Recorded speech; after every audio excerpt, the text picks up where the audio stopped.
Welcome dear students to another video class. So in this class we are going to study about the chromosomal basis of sex determination. What is sex? Sex actually is a character and it has got two alternate forms. Which are the two alternate forms? There are male individuals and there are female individuals. The male individual produces sex cells called as the sperms, and the female individuals produces sex cells which are called as the egg or ovum. The studies on sex determination started with the cytological observation in a number of insects. In 1891, scientist by the name Henkin made a number of studies in insects regarding the sex. When he was studying about the spermatogenesis in insects, he found that in the sperms of insects there were certain structures. That is, 50% of the sperms had certain structures and the other 50% did not have that structure. But he could not give any explanation for the presence of these structures. He could not give the significance of these structures. Since he was not quite sure what it was, he called it as X body. Normally, if we are not sure about something, we consider it as X. In the same manner, he considered that nuclear material as an X body. And later, it was other scientists who did work in this field who found out that the X body that was put forward by Henkin was actually a chromosome. And later, that X body was named as X chromosome. So in this class, we are going to study about 4 types of sex determination. Sex determination in insects, sex determination in human beings, sex determination in birds, and sex determination in honeybee. So now we will go into some details regarding the number of chromosomes present in our body. In our body, altogether there are 23 pairs of chromosomes.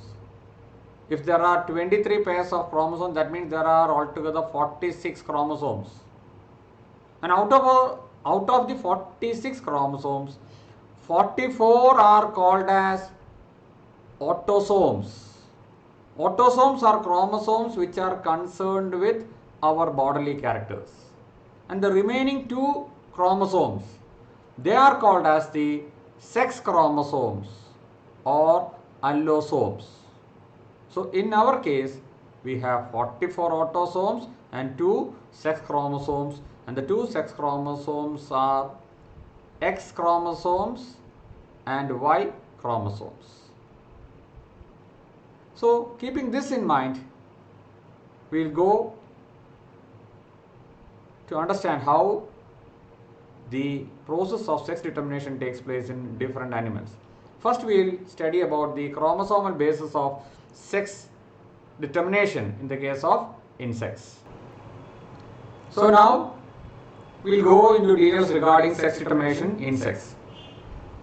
The sex determination in insects is called as XX X0 type of sex determination. Take down in your notebooks. 1. XX X0 type of sex determination hyphen insects. In insects, there are male insects and as well as female insects. The male is represented by this symbol and the female is represented by this symbol. So in males, at the time of spermatogenesis, two types of sperms are produced. Sperms carrying an X chromosome, sperms without an X chromosome. So if you look into the karyotype of the males, they have got only one X chromosome, and females they have got two X chromosomes. At the time of spermatogenesis in males, two types of sperms are produced. One type carries X chromosome and the other type without X chromosome. So normally at the time of gamete formation, half the number of chromosomes go into the gametes. അതുകൊണ്ടാണ് ഇവിടെ 22 autosomes ഉണ്ടെങ്കിൽ അതിൻ്റെ പകുതി 11 autosomes plus 1 X chromosome. അടുത്ത ഗമേറ്റിലേക്കോ 11 autosomes with 0 X chromosome. അതുകൊണ്ടാണ് sperms രണ്ട് type കാണും, 50% with X chromosome and 50% without X chromosome. ഇനി ഫീമെയിൽസിനെ എടുത്തു നോക്കാം. ഫീമെയിൽസിന് എന്താണ് പ്രത്യേകത? ഒരൊറ്റ 2 എക്സ് ക്രോമസോംസ് ഉണ്ട്.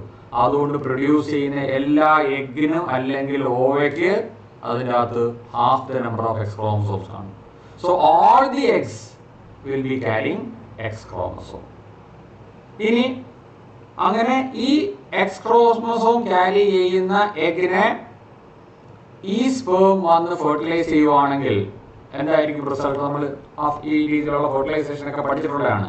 X X 22 autosomes plus X X. X X എന്ന് പറഞ്ഞാൽ എന്താണ്?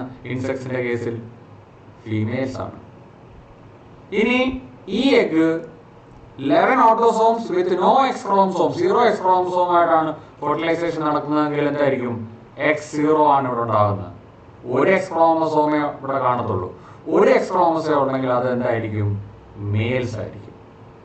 സോ 50% ഫീമെയിൽസ്, 50% ഫീമെയിൽസ് ആയിരിക്കും, 50% മെയിൽസ് ആയിരിക്കും. ഫീമെയിൽസിന് 2 എക്സ് ക്രോമസോം കാണും, മെയിൽസിന് ഒരു എക്സ് ക്രോമസോമേ കാണത്തുള്ളൂ, ഒറ്റ എക്സ് ക്രോമസോം. അതുകൊണ്ട് X0 എന്ന് വെച്ചാൽ എക്സ് ക്രോമസോം, ഒറ്റ എക്സ് ക്രോമസോം ആണ്. So this is the basis of sex determination in insects, sex determination in grasshopper. ഇതെല്ലാമാണ് അതിന്റെ ബേസിസ്. ഇനി അടുത്തത് നമ്മൾ പഠിക്കാൻ പോകുന്നത്, അപ്പോൾ ഇവിടുത്തെ ഒരു പ്രത്യേകത എന്താണ്? മെയിൽസ് ഓർത്തതാണ്, മെയിൽസ് ആർ ഹെട്രോഗമേറ്റ്സ്. നോട്ട്ബുക്കിൽ എഴുതിയെടുക്കുക, മെയിൽസ് ആർ ഹെട്രോഗമേറ്റ്സ്. നോട്ട്ബുക്കിൽ എഴുതിയെടുക്കേണ്ട points: 1 XX X0 type of sex determination hyphen insects. പിന്നെ രണ്ടാമത്തെ point, males are heterogametes. They produce 2 types of gametes. Heterogametes ആണ്, 2 ടൈപ്പ് ഗേമേറ്റ്സ് പ്രൊഡ്യൂസ് ചെയ്യും, different types of gametes produce ചെയ്യും. While females are, അടുത്ത point, females are homogametes, homogametic. Males are heterogametic, females are homogametic. That means they produce only one type of sperms, one type of egg or ovum. Heterogametic എന്ന് പറഞ്ഞാൽ 2 types, X ഉള്ള സ്പേമും X ഇല്ലാത്ത സ്പേമും. So this is the basis of sex determination in insects. ഇനി അടുത്തത് sex determination in human beings. Human ബീയിങ്സിന്റെ sex determination പഠിക്കുമ്പോഴും ഇതേപോലെ തന്നെയാണ്. ഹ്യൂമൻ ബീയിങ്സിൽ males are heterogametes. They are heterogametic. That is, മെയിൽസിൽ ഒരു എക്സ് ക്രോമസോമും ഉണ്ട്, ഒരു വൈ ക്രോമസോമും ഉണ്ട്. സെക്സ് ക്രോമസോംസ് 2 ടൈപ്പാണുള്ളത്, X chromosome and Y chromosome. ഫീമെയിൽസിലോ 2 എക്സ് ക്രോമസോമാണ്, ഹോമോഗെമറ്റിക് ആണ്, ഒരേപോലെ ഇരിക്കും 2 എക്സ് ക്രോമസോംസ്. നമ്മൾ നേരത്തെ പറഞ്ഞു 44 ഓട്ടോസോംസും 2 സെക്സ് ക്രോമസോം. ഫീമെയിൽ ആകുമ്പോൾ 44, 45, 46. ഈ 45ഉം 46 എന്ന് പറയുന്ന സെക്സ് ക്രോമസോമാണ്, അത് 2 എക്സ് ക്രോമസോമാണ്. മെയിലാവുമ്പോൾ 45ഉം 46 എന്ന് പറയുന്നത് ഒന്ന് എക്സ് ക്രോമസോമും ആയിരിക്കും, ഒന്ന് വൈ ക്രോമസോമും ആയിരിക്കും. ഇവിടെയും എന്താണ്? The males produce 2 types of gametes. That is why the males are called as heterogametes. Sperms carrying X chromosome and sperms carrying Y chromosomes. S chromosomes ഉള്ള സ്പേമും വൈ ക്രോമസോം ഉള്ള സ്പേമും. പക്ഷേ ഫീമെയിൽസോ ഒരൊറ്റ ടൈപ്പ്, ധാരാളം എഗ്ഗ് പ്രൊഡ്യൂസ് ചെയ്യെങ്കിലും എല്ലാ എഗ്ഗിലും ഒരൊറ്റ X ക്രോമസോമേ കാണത്തുള്ളൂ. ഏത് egg എടുത്ത് നോക്കിയാലും അതിൻ്റെ അകത്ത് എക്സ് ക്രോമസോം. ഹോമോഗമേറ്റ്സ് ആണ്, ഹോമോഗമറ്റിക് ആണ്. ഇനി എന്ത് സംഭവിക്കും? ഈ എഗ്ഗിനെ വൈ ക്യാരിങ് സ്പേം വന്ന് ഫെർട്ടിലൈസ് ചെയ്യുവാണെങ്കിൽ എങ്ങനെയായിരിക്കും? എക്സ് വൈ ആയിരിക്കും റിസൾട്ട്. എക്സ് വൈ ആണെങ്കിൽ എന്തായിരിക്കും? മേലായിരിക്കും. ഈ എഗ്ഗിനെ എക്സ് ക്യാരി ചെയ്യുന്ന സ്പേമാണ് വന്ന് ഫെർട്ടിലൈസ് ചെയ്യുന്നതെങ്കിൽ ഓസ്പ്രിങ് എക്സ് എക്സ് ഒക്കെ ആയിരിക്കും. എക്സ് എക്സ് ആണെങ്കിൽ അത് ഫീമെയിൽ ആയിരിക്കും. അതുകൊണ്ട് ഇവിടെയും 50% chance for formation of females and 50% chance for formation of males. This is the basis of sex determination in human beings. ഈ ഡ്രോസോഫില എടുത്ത് നോക്കുവാണെങ്കിലും ഏതാണ്ട് ഇതേപോലെ തന്നെയാണ്. The males are heterogametes in the case of Drosophila and the females are homogametic in the case of Drosophila. So this is sex determination in human beings. അപ്പോൾ ഇവിടെയും ഓർത്തിരിക്കേണ്ട ഒരു important ആയിട്ടുള്ള പോയിന്റ് ആണ് മെയിൽസ് ആർ ഹെറ്ററോഗാമെറ്റിക്. അപ്പോൾ ഇവിടെ not ചെയ്യേണ്ട point number 2, XY type of sex determination hyphen human beings Drosophila, males are heterogametic, females are homogametic.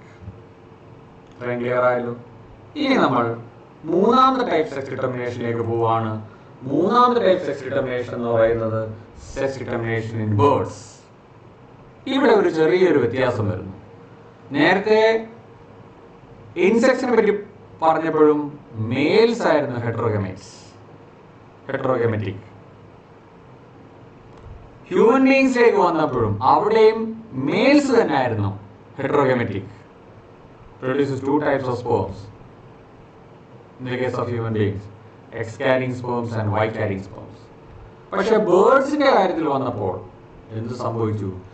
ഇവിടെ കണ്ടോ, ഫീമെയിൽ പിടക്കോഴിയാണ് ഹെറ്ററോഗാമെറ്റിക്, പൂവൻകോഴി കോക്ക് homogametic ആണ്. So here the female produces 2 types of eggs, X carrying X chromosome and egg carrying Y chromosome, and the male produces only 1 type of sperms. All the sperms will be carrying X chromosome. അപ്പോൾ ഇവിടെയും നമ്മൾ XY എന്നുള്ള letters ഉപയോഗിക്കുകയാണെങ്കിൽ it will create a lot of confusion. അതുകൊണ്ട് confusion ഒഴിവാക്കാൻ വേണ്ടി ഇവിടെ നമ്മൾ ആ ലെറ്റേഴ്സ് ഒന്ന് മാറ്റുന്നു. എങ്ങനെ മാറ്റുന്നു? എക്സിന് പകരം ഇസഡും കൊടുക്കുന്നു, വൈന് പകരം W എന്ന ലെറ്ററും കൊടുക്കുന്നു. അപ്പോൾ അങ്ങനെയാണെങ്കിൽ ഫീമെയിൽസിന് പിടക്കോഴിക്കുള്ള ക്രോമസോം നമ്മൾ എങ്ങനെ എഴുതും? XY എന്ന് എഴുതുന്നതിന് പകരം നമ്മൾ ZW എന്ന് എഴുതുന്നു. മെയിലിനോ Z. അപ്പോൾ ഇവിടെ ഓർത്തിരിക്കേണ്ട ഒരു കാര്യം, പരീക്ഷയ്ക്ക് ഒരു ക്വസ്റ്റ്യൻ വരുമ്പോൾ XY എന്ന് കണ്ടാൽ നിങ്ങൾക്ക് ധൈര്യമായിട്ട് എഴുതാം. എന്താണ്? മെയിൽസ് ആണ്, ഹെറ്ററോഗാമെറ്റിക് ആണ്. XY എവിടെ XY കണ്ടാലും അങ്ങനെ എഴുതാം. പക്ഷെ ZW എന്ന് കണ്ടാൽ ഉടനെ ഓർത്തോണം, ഇവിടെ ഒരു ചേഞ്ച് വന്നിട്ടുണ്ട്. ഇവിടെ ഫീമെയിൽസ് ആണ് ഹെറ്ററോഗാമെറ്റിക്. The females are producing 2 types of eggs, X carrying Z chromosomes and X carrying W chromosome. അപ്പോൾ ആ കൺഫ്യൂഷൻ ഒഴിവാക്കാൻ വേണ്ടി മാത്രം നമ്മൾ ലെറ്റേഴ്സ് ഒന്ന് മാറി. ലെറ്റേഴ്സ് മാറിയാൽ ഓർത്തോണം ഇവിടെ ഫീമെയിൽസ് ആണ് ഹെറ്ററോഗാമെറ്റിക്. XY എന്ന് കേട്ടാൽ മെയിൽസ് ആണ് ഹെറ്ററോഗാമെറ്റിക്. ഇപ്പോൾ ഇവിടെ എങ്ങനെയാണെന്ന് നോക്കാം. So the females has got 2 types of chromosomes Z and W, and at the time of gamete formation the female produces 2 types of gametes. 2 type gametes produces. ഏതൊക്കെയാണ് 2 type gametes? Egg with Z chromosomes and egg with W chromosome. നോക്കിയേ, egg with Z chromosomes and egg with W chromosomes. അതുകൊണ്ടാണ് ഫീമെയിൽസിനെ ഹെട്രോഗമേറ്റ്സ് എന്ന് പറയുന്നത്. മെയിൽസിന്റെ കാര്യം നോക്കുവാണെങ്കിലോ all the sperms produced by the male will be carrying only the Z chromosome. ഇനി fertilisation നടക്കുമ്പോൾ ഈ Z carrying sperm ഈ Z carrying എഗ്ഗിനെ fertilise ചെയ്യുവാണെങ്കിൽ ഉണ്ടാകുന്ന ഓഫ്സ്പ്രിങ് Z ആയിരിക്കും, അത് മെയിൽ ആയിരിക്കും. ഇവിടെ ഈ Z ക്യാരിയിങ് സ്പേം ഈ W ക്യാരിയിങ് എഗ്ഗിനെയാണ് ഫെർട്ടിലൈസ് ചെയ്യുന്നതെങ്കിൽ ഉണ്ടാകുന്ന ഓഫ്സ്പ്രിങ് ZW ആയിരിക്കും. ZW ആണെങ്കിൽ ബേർഡ്സിന്റെ കാര്യത്തിൽ എന്തായിരിക്കും? ഫീമെയിൽ ആയിരിക്കും. അപ്പോൾ ഇവിടെയും 50% chance for formation of males and 50% chance for formation of females. So this is how sex determination takes place in birds or sex determination in chicken. അപ്പോൾ ഇവിടെ എഴുതേണ്ട പോയിന്റ് എന്താണ്? 3. ZW type of sex determination -birds. രണ്ടാമത്തെ point, females are heterogametic. Females ആണ് heterogametes. Female produce 2 types of eggs. Eggs carrying Z chromosome and eggs carrying W chromosome. 3 type sex determination കഴിഞ്ഞു. Sex determination in insects, sex determination in human beings and Drosophila, sex determination in birds. ഇനി ഒരു important ആയിട്ടുള്ള sex determination ആണ് sex determination in honeybee, and this sex determination in honeybee is also called as haplodiploid sex determination. Haplodiploid sex determination. ഇനി നമുക്ക് haplodiploid sex determination നോക്കാം. വളരെ important ആണ്, ശ്രദ്ധിച്ചിരിക്കുക. ഹണിബിയുടെ ഹൈവ്, ആ കോളനി ഒന്ന് പരിശോധിക്കുവാണെങ്കിൽ അവിടെ മെയിൻ ആയിട്ട് 3 ടൈപ്പ് ഇൻഡിവിജ്വൽസ് ഉണ്ട്. ക്യൂൻ ഉണ്ട്. Queen actually they are females. പിന്നെ വർക്കർ ബീസ് ഉണ്ട്. വർക്കർ ബീസും എന്താണ്? ഫീമെയിൽസ് ആണ്. പിന്നെ ഡ്രോൺസ് എന്ന് പറഞ്ഞൊരു കാറ്റഗറി ഉണ്ട്. And drones are actually males. Females are diploid in number. Female and symbol നോക്കുക, ഡിപ്ലോയിഡ് ആണ്. They have got 32 chromosomes. വളരെ ശ്രദ്ധിച്ച് കേൾക്കുക. വളരെ ഇൻട്രസ്റ്റിംഗ് ആയിട്ടുള്ള ഒരു ഫിനോമിനൻ ആണ്. ശ്രദ്ധിച്ചാൽ വളരെ ഈസിയാണ് ഇത് മനസ്സിലാക്കാൻ. So the females are always diploid and they have got 32 number of chromosomes. The males are haploid and they have got 16 number of chromosomes. And at the time of gamete formation, the female starts laying eggs. They produce eggs as a result of meiosis. Meiosis ന്റെ ഫലമായിട്ടാണ് eggs produce ചെയ്യുന്നത്. അതുകൊണ്ട് there is a reduction in the number of chromosomes. So the egg will be having only half the number of chromosomes, and that means each egg will be having 16 numbers of chromosomes. ഇനി ഈ egg ഇനി അതേപോലെ തന്നെ മെയിൽസിന്റെ കാര്യം എടുക്കുകയാണെങ്കിൽ males mitosis വഴിയായിരിക്കും sperms produce ചെയ്യുന്നത്. അപ്പോൾ ഇവിടെ reduction in number of chromosomes ഇല്ല. പേരന്റിലും 16 ക്രോമസോം ഉണ്ട്, അതിന്റെ സ്പേമിലും 16 ക്രോമസോംസ് പ്രൊഡ്യൂസ് ബൈ മൈറ്റോസിസ്. ഇവിടെ ഒരു ഡിഫറൻസ് ഉണ്ട്. Female produces egg by meiosis, male produces sperm by mitosis. ഇനി ഈ 16 ക്രോമസോംസ് ഉള്ള എഗും ഈ സ്പേമുമായിട്ട് 16 ക്രോമസോം ഉള്ള സ്പേമുമായിട്ട് ഫ്യൂസ് ചെയ്താൽ ഫെർട്ടിലൈസേഷൻ നടന്നാൽ ആ ഉണ്ടാകുന്ന ഓഫ്സ്പ്രിങ്ങിൽ എത്ര ക്രോമസോംസ് കാണും? 32 ക്രോമസോംസ് കാണും. How many chromosomes? 32 ക്രോമസോംസ്. അപ്പോൾ ആ 32 ക്രോമസോം ആണെങ്കിൽ അത് എന്തായിട്ട് മാറും? ഫീമെയിൽ ആയിട്ട് മാറും. ഇനി ചില എഗ്ഗിന് എന്ത് സംഭവിക്കും? It does not undergo fertilisation. അതിന് ഒരിക്കലും ഫെർട്ടിലൈസ് ചെയ്യത്തില്ല. ആൻഡ് ദി അൺഫെർട്ടിലൈസ്ഡ് എഗ്, അതിനാണ് ഫെർട്ടിലൈസേഷൻ നടത്താത്ത എഗ്ഗിന് unfertilised. The unfertilised egg develops into the males and that phenomenon is called as parthenogenesis. Parthenogenesis is the development of the unfertilized egg, rarely seen in some animals. It is also called as virgin birth. Fertilization നടക്കുക. Fertilization നടക്കാതെ male ആയിട്ട് അങ്ങ് മാറും. That is 16 number of chromosomes. Okay. അപ്പോൾ ഇവിടെ ഓർത്തിരിക്കേണ്ട ചില important points. Female egg ലേ ചെയ്യുമ്പോൾ ഫെർട്ടിലൈസേഷൻ നടക്കുകയാണെങ്കിൽ അത് ഫീമെയിൽ ആയി പോവും. ഫെർട്ടിലൈസേഷൻ നടക്കുന്നില്ലെങ്കിൽ അൺഫെർട്ടിലൈസ്ഡ് എഗ് എല്ലാം എന്തായിട്ട് മാറും? മെയിൽസ് ആയിട്ട് മാറും. And this type of sex determination is called as haplodiploid sex determination. What is it called? It is called as haplodiploid sex determination. ഇനി ഇവിടെ ഒരു 4 പോയിന്റ്സ് നമ്മൾ മനസ്സിലാക്കിയിരിക്കണം. 1, എഴുതിയെടുത്തു. Male produces sperms by a process called as mitosis. ശരിയല്ലേ? സംശയമില്ലല്ലോ. Male produces sperms by a process called as mitosis. Then the unfertilized egg എന്തായിട്ട് മാറി? Males ആയിട്ട് മാറി. ഈ മെയിലിന് ഒരു ഫാദർ ഉണ്ടോ? നോക്കിക്കേ, ഫാദർ ഉണ്ടോ? ഇല്ല. ഈ മദർ പ്രൊഡ്യൂസ് ചെയ്ത അൺഫെർട്ടിലൈസ്ഡ് എഗ് തന്നെയാണ് ആ മെയിലായിട്ട് മാറിയത്. So the males do not have a father.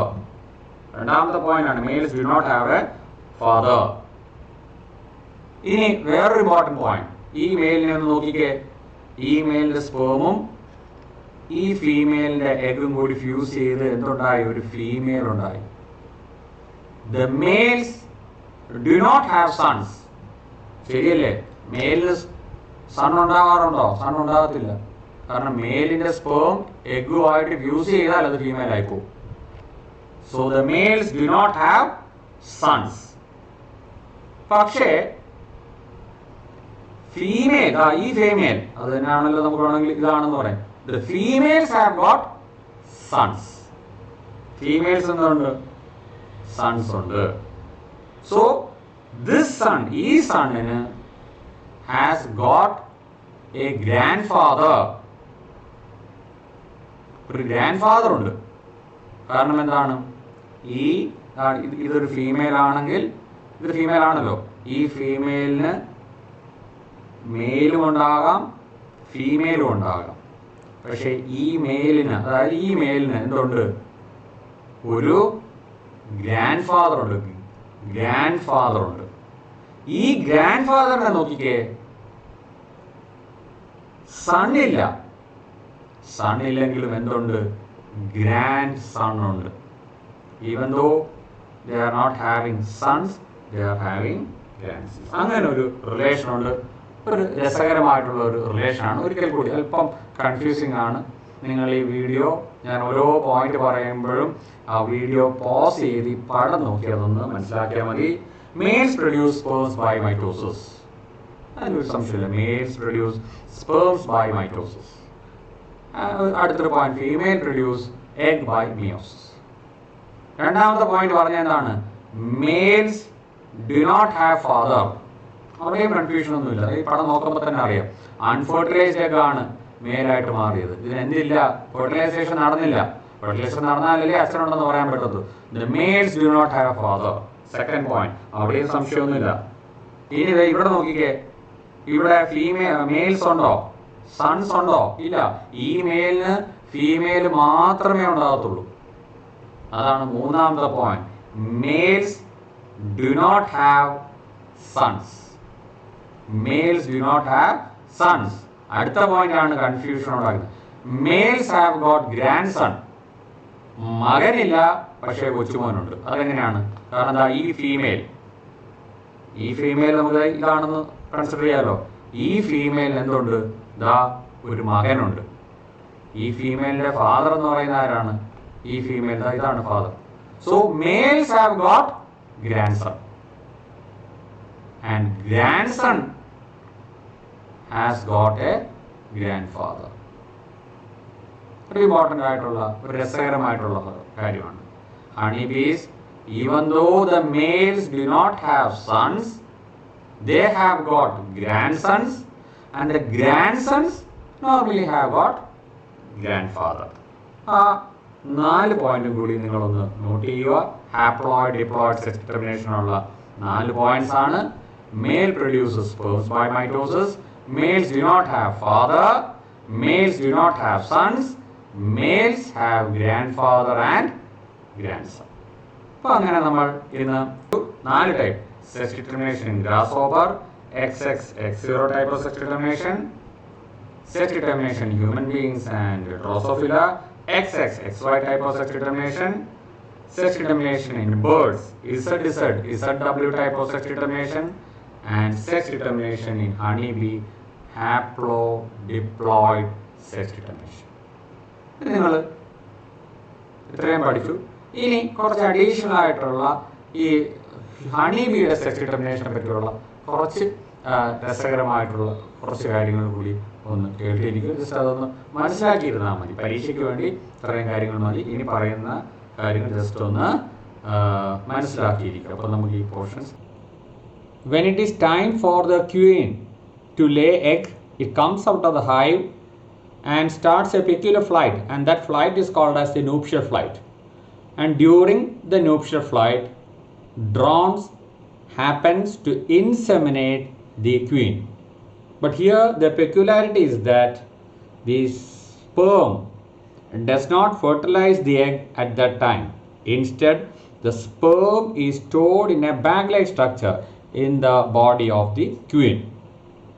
അതായത് ഇവിടെയുള്ള ഒരു പ്രത്യേകത എന്ന് പറയുമ്പോൾ ഈ മുട്ടയിടേണ്ട സമയമാകുമ്പോഴത്തേക്കും ഈ ക്യൂൻ അതിൻ്റെ ഹൈവിൽ നിന്നും പുറത്തേക്ക് വന്നിട്ട് ഒരു പ്രത്യേക ടൈപ്പ് ഫ്ലൈറ്റ് ഉണ്ട്. ആ സമയത്ത് സെക്ഷുവലി മെച്യൂർ ആയിട്ടുള്ള ഈ സോഷ്യൽ ഇൻസെക്ട്സ് നടത്തുന്ന ആ ഫ്ലൈറ്റിനെ നൂപ്ഷ്യൽ ഫ്ലൈറ്റ് എന്ന് പറയുന്നു. ആ ഫ്ലൈറ്റിൻ്റെ സമയത്ത് ഇതിനെ ഫോളോ ചെയ്ത് ധാരാളം ഡ്രോൺസ്, മെയിൽ ബീസ് അതിനെ ഫോളോ ചെയ്യുന്നു. ആ മെയിൽ ബീസിൽ ഏതാണ്ട് 20 മെയിൽ ബീസ് ഈ ഹണി ബി, ക്യൂൻ ബി ഫീമെയിലിനെ ഇൻസെമിനേറ്റ് ചെയ്യുന്നു. അങ്ങനെ ഇതിൻ്റെ ബോഡിക്കകത്തുള്ള ഒരു ബാഗ് ഉണ്ട്. ആ ബാഗിന് പറയുന്ന പേരാണ് സ്പെർമാത്തീക്ക. ആ bag it gets filled with sperm. അപ്പോൾ ഇവിടെ ഓർത്തിരിക്കേണ്ട ഒരു പ്രത്യേകത എന്ന് പറയുമ്പോൾ ഇവിടെ ഫെർട്ടിലൈസേഷൻ എന്നുള്ള ഒരു പ്രോസസ്സ് നടക്കുന്നില്ല. ഈ നൂപ്ഷ്യൽ ഫ്ലൈറ്റിൽ sperm is transferred into the body of the queen and the sperm is kept or stored in a bag-like structure.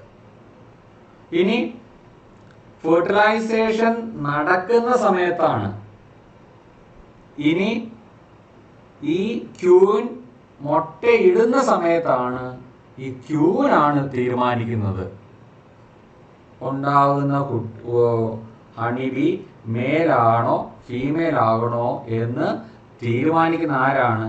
ഈ ക്യൂനാണ്. നമുക്ക് നോക്കാം അതെങ്ങനെയാണെന്ന്.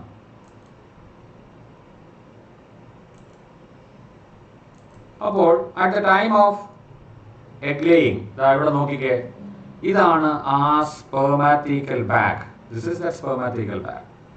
And as a result of the nuptial flight, നേരത്തെ ഫ്ലൈറ്റിന്റെ ഫലമായിട്ട് worker bees, drones, male bees ഈ honey ബിയെ inseminate ചെയ്തു. അങ്ങനെ ഈ bag is called as the spermatheca. ഈ സ്പെർമാത്തീക്ക സ്പേം കൊണ്ട്, ഈ സ്പെർമാറ്റോസോവ കൊണ്ട് നിറഞ്ഞിരിക്കുകയാണ്. ഇനി ഫെർട്ടിലൈസേഷൻ നടക്കാൻ പോവാണ്. ആ സമയത്ത് എന്ത് സംഭവിക്കുന്നു? ഇതാണ് ഓവറി. ഓവറിയിൽ നിന്നും ഓവുലേഷൻ വഴി എഗ്ഗ് പുറത്തേക്ക് പോകും. ആ സമയത്ത് ഇത് ഫീമെയിൽ ആകണമെങ്കിൽ ഈ ക്യൂൻ എന്ത് ചെയ്യുന്നു? ഇതിൻ്റെ ബാഗിൽ നിന്നും ഈ ഡക്റ്റ് വഴി ഈ സ്പെർമാറ്റോസോയെ പുറത്തേക്ക് റിലീസ് ചെയ്യുന്നു. ഇവിടെ വെച്ച് ഫെർട്ടിലൈസേഷൻ നടക്കുന്നു. അങ്ങനെ ഫെർട്ടിലൈസ്ഡ് എഗ് എന്തായിട്ട് മാറുന്നു? ഒരു ഫീമെയിൽ ആയിട്ട് മാറുന്നു. നോക്കിയേ, വളരെ സൂക്ഷിച്ച് ഈ ആനിമേഷൻ നോക്കിക്കേ. ഓവുലേഷൻ നടന്നു, സ്പെർമാറ്റോസോ പുറത്തേക്ക് വരുന്നു, രണ്ടും കൂടി ഫ്യൂസ് ചെയ്തു. ഈ ഫ്യൂസ് ചെയ്ത് എന്തായിട്ട് മാറുന്നു? ഫെർട്ടിലൈസേഷൻ നടന്നാൽ ഇതൊരു ഫീമെയിൽ ആയിട്ട് മാറുന്നു.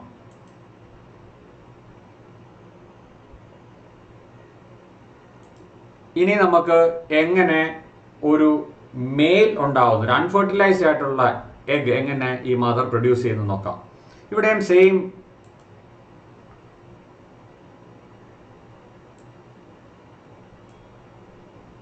ഇവിടെ നോക്കിക്കേ, ഇവിടെ ഇത് ആ ക്യൂവിൻ്റെ സ്പെർമാത്തീക്കയാണ്. ഈ സ്പെർമാത്തീക്കകത്ത് സ്പേം സ്റ്റോർ ചെയ്തിരിക്കുകയാണ്. പക്ഷേ അതിനൊരു മേലാണ് വേണ്ടതെങ്കിൽ, ആ എഗ്ഗ് വിരിഞ്ഞ് പുറത്തേക്ക് വരേണ്ടത് ഒരു ഡ്രോൺ ആണെങ്കിൽ, ഡ്രോൺസ് ആർ ദി മെയിൽസ് ആണെങ്കിൽ എന്ത് ചെയ്യും? ഇവിടെ നിന്നും ഈ ഡക്റ്റ് വഴി സ്പെർമാറ്റോസോവ ഒരിക്കലും പുറത്തേക്ക് വരത്തില്ല. ഈ ഡക്റ്റിനെ ഇതങ്ങ് സ്ക്യൂസ് ചെയ്യും, ഇതിനെ അങ്ങ് ചുരുക്കും. This duct is squeezed. അപ്പോൾ ഈ ഡക്റ്റ് അങ്ങ് സ്ക്യൂസ് ചെയ്തുകൊണ്ട് എന്ത് സംഭവിക്കുന്നില്ല? സ്പെർമാറ്റോസോവ ഒരിക്കലും പുറത്തേക്ക് വരുന്നില്ല. ഇവിടെ ഈ ഓവറിയിൽ നിന്നും എഗ് അല്ലെങ്കിൽ ഓവം മാത്രം പുറത്തേക്ക് വരുന്നു. ഫെർട്ടിലൈസേഷൻ നടക്കുന്നില്ല. ഇത് ഒരു അൺഫെർട്ടിലൈസ്ഡ് എഗ് ആണ്. അൺഫെർട്ടിലൈസ്ഡ് ആയിട്ടുള്ള എഗ് എന്തായിട്ട് മാറും? Unfertilized egg develops into the male. ഒന്ന് ശ്രദ്ധിച്ച് നോക്കിയേ, കണ്ടോ?